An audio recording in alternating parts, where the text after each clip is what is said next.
ባንቺ ላይ በሽታን አዝዣለሁ። ይሄ ነው ስራቸው። እንግዲህ እውነታቸው ሲጋለጥ እርግማን በሽታን አዝዣለሁ። አትችልም ለቀኩት። አትችልም። ኩላሊትን ህመም ባንቺ ላይ አስቀምጫለሁ። አትችልም። ዘላለም አዝዣለሁ። አይችልም አልኩ። አይችልም። የኔ አጭበርባሪ ይሄ ነው እውነታችሁ ሲጋለጥ። ይሄ ነው እርግማን ነው ስራችሁ። አንተ ስፔሻሊስት ዶክተር ነህ? የመንደር ዶክተር ነህ ነው ወይስ ወንጌል ሰብካለሁ ብለህ ነው? ፕሮፌት አክሊሉ ብለህ አንተ ከነ ባልደረባክ የመጣኸው ነው የምልህ። ወንጌል ስለ ልጁ ነው አባቴ። ነው ወደዚህ ጠጋ በል። እኔ ራሱ ልጸልይ። ተመለስ፣ ጌታ ሊመጣ በደጅ ነው። ተመለስ፣ ንስሐ ግባ። ንስሐ ግባ። እሺ ንስሐ ግባ። ጭራሽ ትራገማለህ። እንደው እስቲ እኔ አንድ ጥያቄ ልጠይቅህ። እኔ እንደው ስንቶች አይቻለሁ፣ እንዳንተ አይነት ደግሞ ደፋሮች አላየሁትም። ኩላሊትሽ ውስጥ ጨጓራ የሚመስል ነገር አይቻለሁ። በምንድን ነው እስኪ ያየኸው? ንገረኝ እስኪ።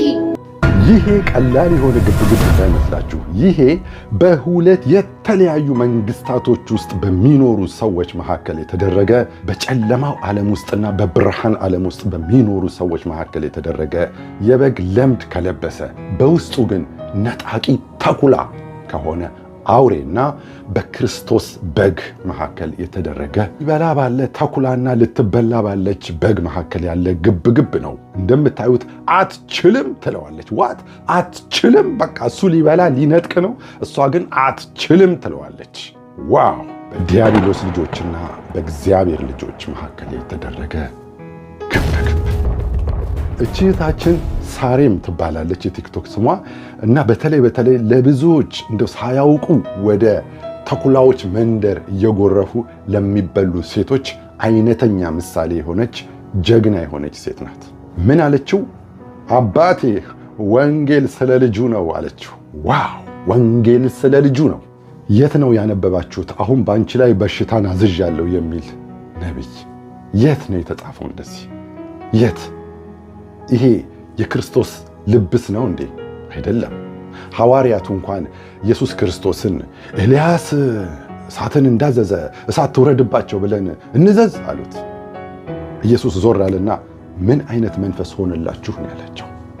ይሄ መንፈስ የእግዚአብሔር መንፈስ አይደለም። ይሄ መንፈስ የክርስቶስ መንፈስ አይደለም። የክርስቶስ የእግዚአብሔር መንፈስ ካልሆነ እንግዲያውስ የሌላ መንፈስ ነው ማለት ነው።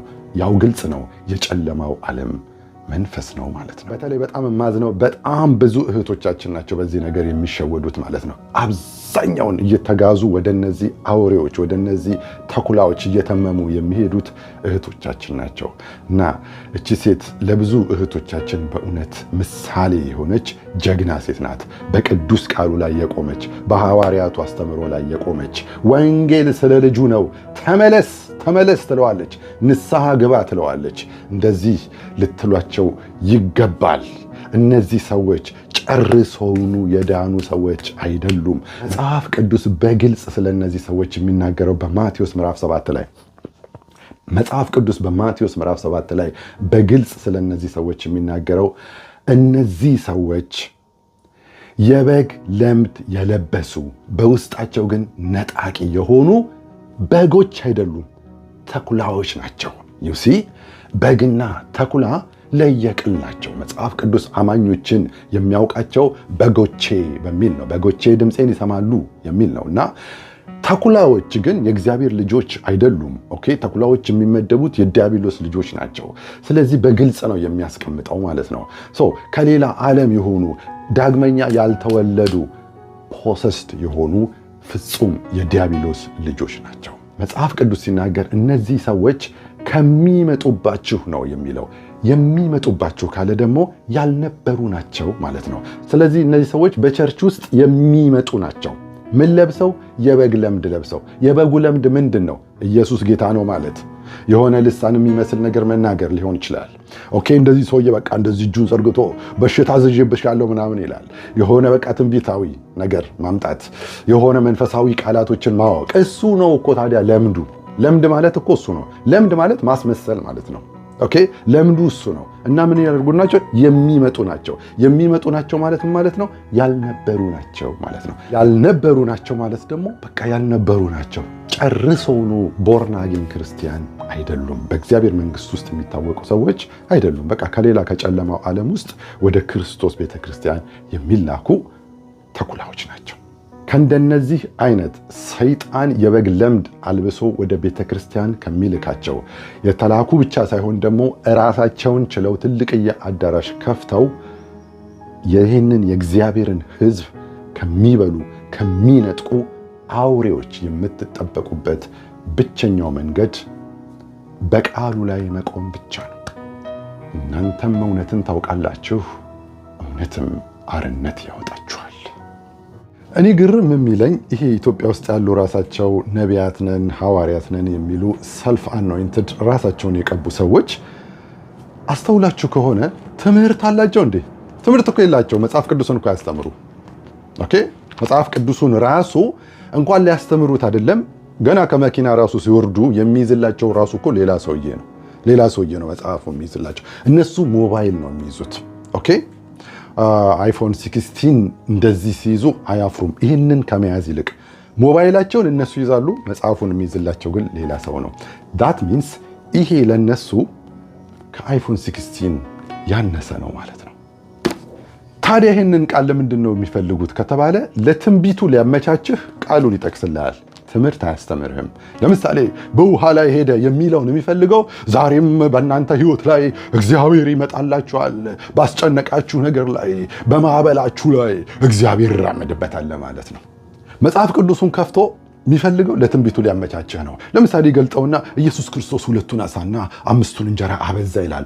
አሁን ለትንቢቱ ሊያመቻችህ ነው በቃ ጠብቀው እንግዲህ እግዚአብሔር ዛሬም ባነሰው ነገራችሁ ላይ ያበዛዋል እስቲ ጮሁና አሜን በል እስቲ አንድ ሰው ጮሆ ያኔ ነገር ይበዛል ይላል ምንም የሚበዛ ነገር የለም አንተ ከዛ ስትወጣ እንትን የቤት ኪራይህ በዝቶ ትላንትና የገዛኸው ዘይት ዋጋው ጨምሮ አስቤዛው ላይ ጣራ ደርሶ ምናምን ነው ከዛ የሚጠብቅህ